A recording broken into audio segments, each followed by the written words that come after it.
Well, welcome everybody to week 3 of our online program on the stigma of addiction.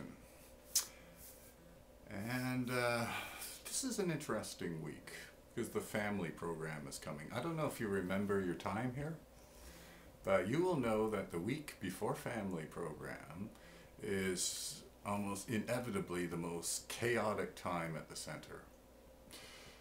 The families are coming, the clients are, well, there are some clients, trying to manipulate things. Oh my God, we don't want the family to come up because, oh Lord, what are they going to hear? And oh geez, are they going to tell that story? And, because I told the counselors one thing, and if they start spilling the beans, geez, I'll be caught in a lie. There's all that stuff.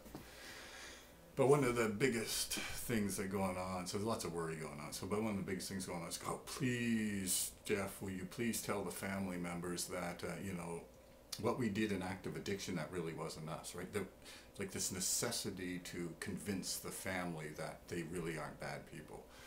So if you really want to understand the stigma of addiction, just remember back to your time when you were here, when the family program was coming up, and if you remember all the chaos and everything else, it's just that the pressure is building because the families are coming. And what's happening to the fellows is that this stigma of addiction is starting to come out. And again, one of their key points they want to make sure that the families get is that we did this stuff in active addiction not because we wanted to or we believed in this or it was like this choice, gee, should we screw the family or not? What should we do? That wasn't like that at all. And they really want us to make sure the families get that part. That's because of the stigma attached to the addiction. Yeah. So family program's coming up, so we're facing all that stuff now. But overcoming this is a real trick, and this is a tough one. I mean, this is really tough to overcome the stigma of addiction, and I can almost guarantee every client we've ever had has got this stigma internalized, almost tattooed in their brain. And overcoming this is a really tricky one. And the first thing to remember, though, is what that famous writer William S. Burroughs, who was an addict himself, said. And he very publicly said, no one ever wants to be an addict.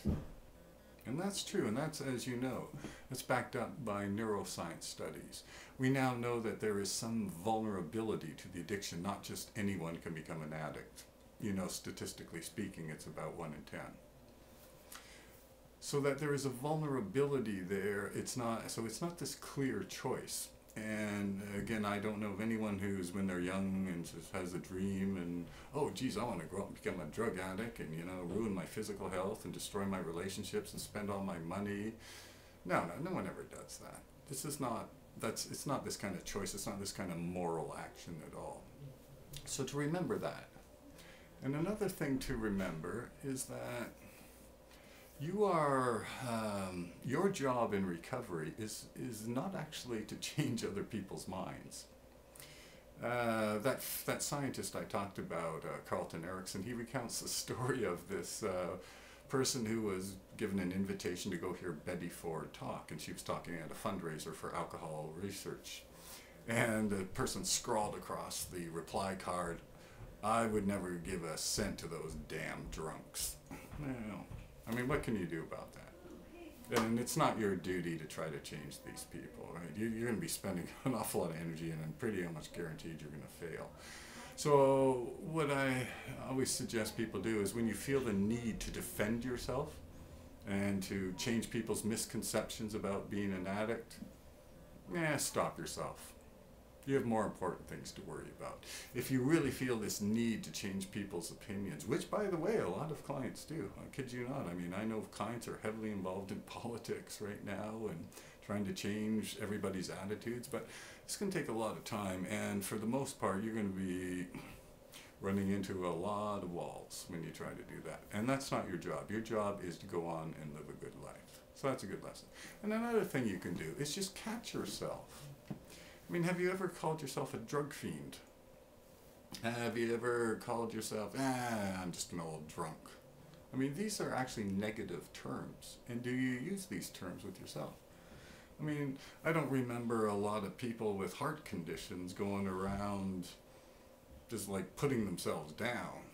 or people with cancer putting themselves down. No, but addicts, they seem to do this all the time. So that's not, so catch yourself if you find yourself doing this, you know. If you find yourself calling yourself a drug fiend, stop yourself and say, geez, you know, where did I get that idea from?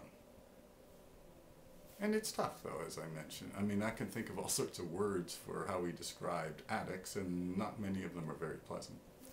So, again, you got to be conscious of this. And so those are 3 little tips you can use. Anyway, as always, the online program's there. Please feel free to fill it out and send it in, and we'll see you next week.